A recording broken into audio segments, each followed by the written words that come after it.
Բարի օր բոլորին, ես հիմա գտնում եմ Հարթաշենի հնավայրում, այս մեգալիթների քարեշարասյունը ցույց է տալիս արևելք-արևմուտք գիծը, որի երկարությունը մոտ 200-ից 250 մետր է։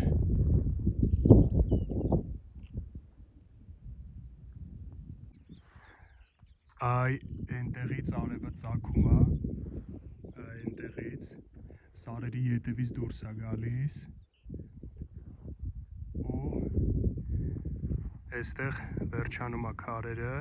դեպի արևմուտք այն կողմ մայր է մտնում արևը։ Ես հիմա որտեղ որ կանգնած եմ, տեսնում ենք հսկա քարեր, հսկա մեգալիթներ, որտեղից հավանաբար փոքր քարերը կտրվել են ծառայելու քարեշարասյան համար։ Հիմա իջնեմ ներքև,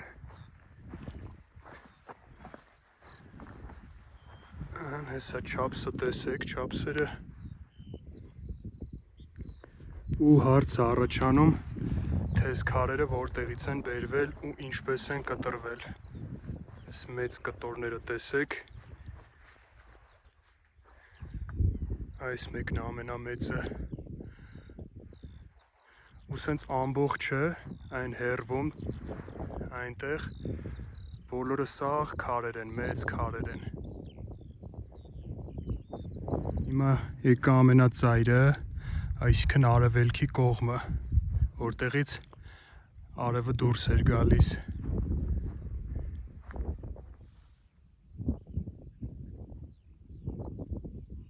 Ու սենց ինքը գնում է մինչև այն կողմը, դեպի արևմուտք։ Հիմա արևելքից քայլեցի դեպի արևմուտք, որ ցույց տամ ինչպես է արևը մայր մտնում։ Հենց այս գծի ուղղությամբ արևը այն սարերի ետևում արդեն մայր է մտնում։ Նոր քարեշարասյան արևմուտքի հատվածից քայլելով եկա առաջ ու ստեղ տեսեք նկատվում են հսկա մեգալիթներ, վերևը ստեղ, այն հատվածում, ստեղ ներքևը, ու այս հսկա քարերի մոտից երկրորդ քարեշարասյունը տեսեք, որը ձգվում է մինչև այն բլրակը, որի երկարությունը մոտ հասնում է 400 մետրի։ Ես հիմա կանգնած եմ 400 մետրանոց քարեշարասյան ծայրի հատվածում, իմ դիմացը հյուսիսն է, իսկ ետևը հարավը։ Հիմա առաջանանք ու հասկանանք ինչի է այն մյուս շարասյունը արևելք-արևմուտք, իսկ այս մյուսը հյուսիս-հարավ։ Հարավից մի քիչ առաջացա, ստեղ արդեն պարզ երևում է արևելք-արևմուտք քարեշարասյունը, ու հիմա շարժվենք դեպի հյուսիս։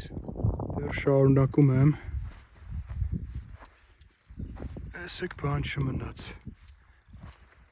հեսա կհասնեմ։ Տեսեք, դիմացս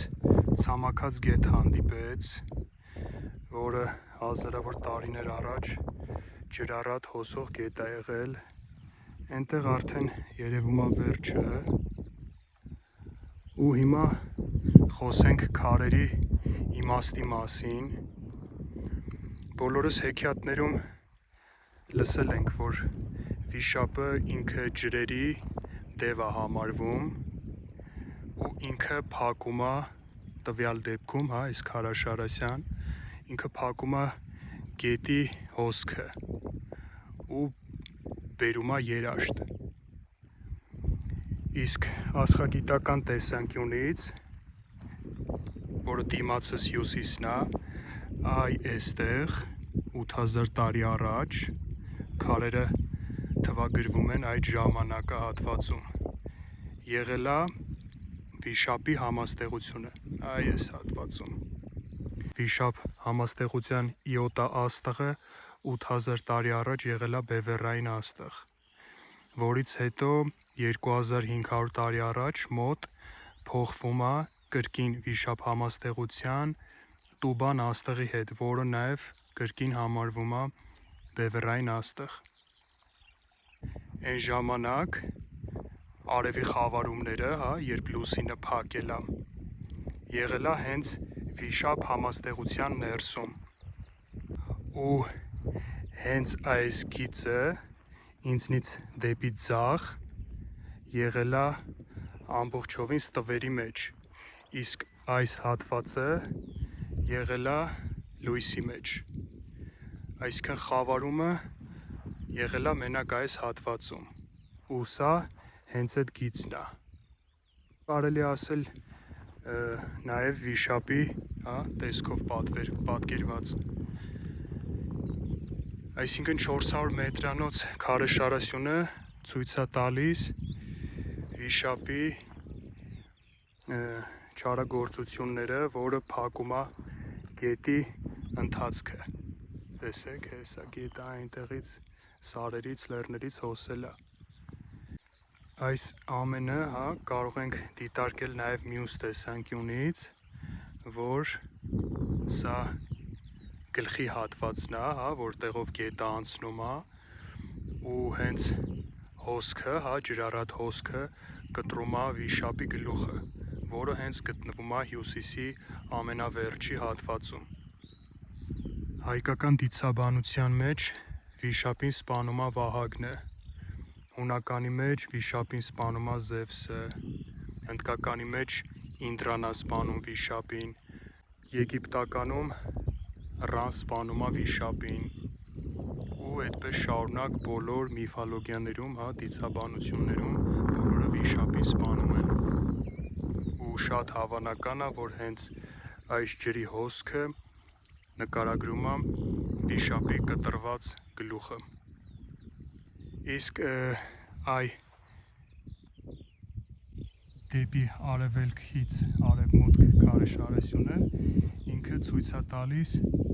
արևածագից դեպի մայրամուտը, արևի ընթացքը։ Հասա ամենավերջը, որը նայում է դեպի հյուսիս, տեսեք ստեղից գեղեցիկ տեսարան է բացվում,